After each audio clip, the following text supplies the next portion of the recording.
আসসালামু আলাইকুম। কেমন আছেন সবাই? আশা করছি সবাই আল্লাহর রহমতে অনেক ভালো আছেন। আলহামদুলিল্লাহ আমরাও অনেক ভালো আছি। আজকে সকালটা শুরু হয়েছে সরাসরি ডাইনিং টেবিল।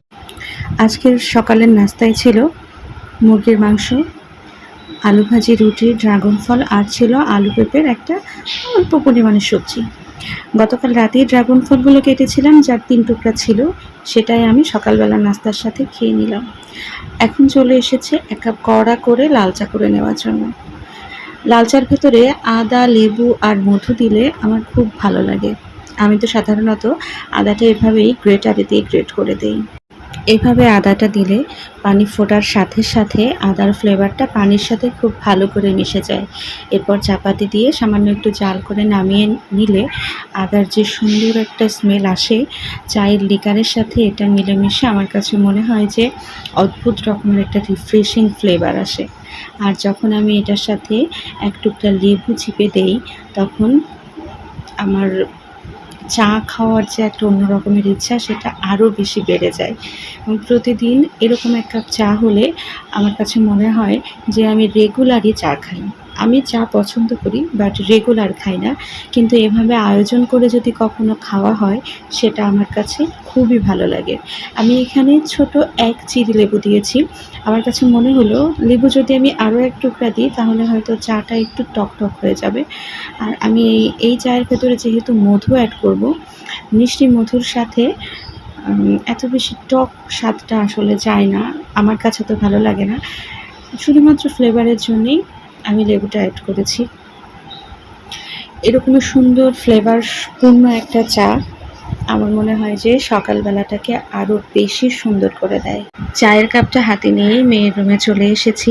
আজকে প্ল্যান করেছি মেয়ের রুমটা ডিপ ক্লিন করব, তাই প্রথমেই ওর জানালা থেকে পর্দাগুলো খুলে নিচ্ছি।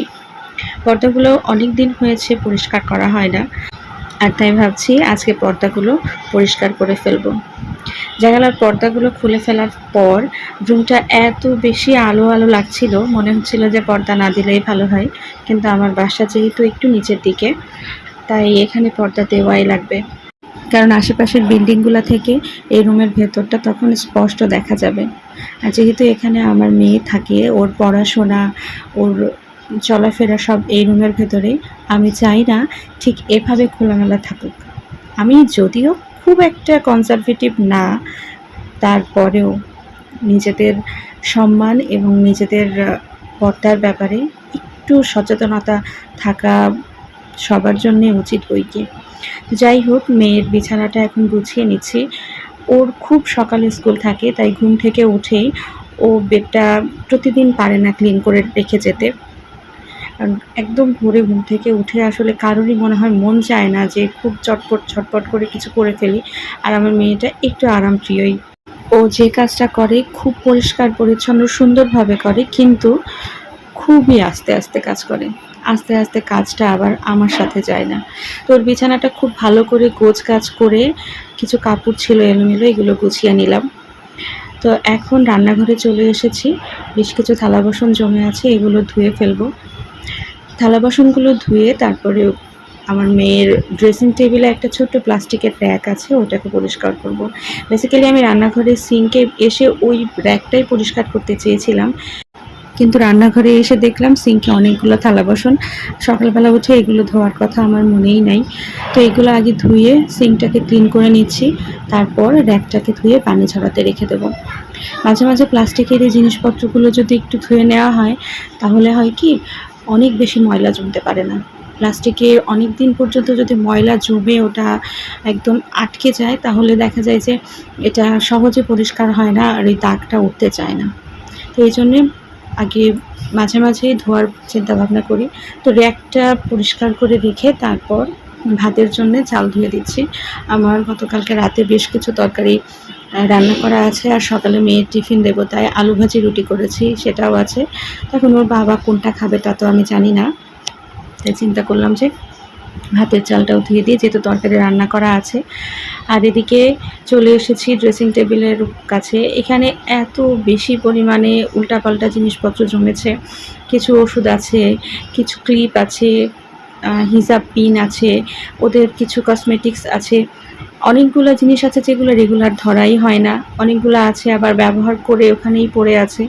তো আজকে যেহেতু ডিপ ক্লিন করবো বলে চিন্তা করেছি, তাই এগুলাকেও নিয়ে বসলাম যে আগে এগুলা কোনটা কোথায় রাখবো, কিছু ফেলে দেব, এরকম জিনিসগুলো আলাদা করে নিই। তো এক এক করে আমি কিছু জিনিস আলাদা করে ফেলছি, কিছু ফেলে দিচ্ছি।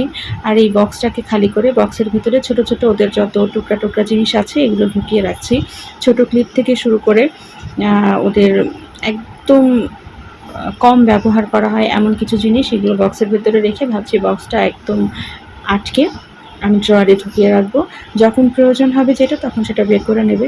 আমি যদিও প্রতিবার পরিষ্কার করার সময় এই কথাটাই বলি যে যখন যেটা প্রয়োজন হবে ব্যবহার করে আবার যেটা যেখানে রাখার সেখানে রেখে দেবা, কিন্তু দেখা যায় যে না, এক সপ্তাহ পরে সব আবার এখানে জমে যায়।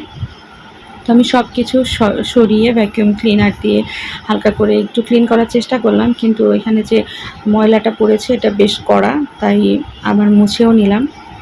এবার আমি এই যে একটা ড্রেসিং টেবিলের উপরে রেখে র্যাকের উপরে যেসব জিনিস রাখার দরকার টুকটাক সেগুলো রেখে নিচ্ছি। তো রুমটা গোছগাছ করার পরে এই হচ্ছে রুমটার ফাইনাল লুক। যেদিন পরিষ্কার করি সেদিন তো বেশ ভালোই লাগে, একদম হালকা হালকা লাগে মনের ভেতরে, কিন্তু 2 দিন পরে তার এমনটা থাকে না। তারপরে বিকালে দুজন চলে এসেছিলাম একটু হাঁটতে হাঁটতে হাঁটতে সন্ধ্যা পার হয়ে গেছে। আর আমি যে দিকটাতে এসেছিলাম অনেক সবজি ফল অনেক কিছু ছিল, তো টুকটাক কিছু জিনিসপত্র কিনেওছি। তারপরে বেশ সন্ধ্যা পার হয়ে যখন প্রায় 8টা বাজে তখন বাসায় ফিরে এসেছি। আজকের ভিডিওটা এই পর্যন্ত। আল্লাহ হাফেজ।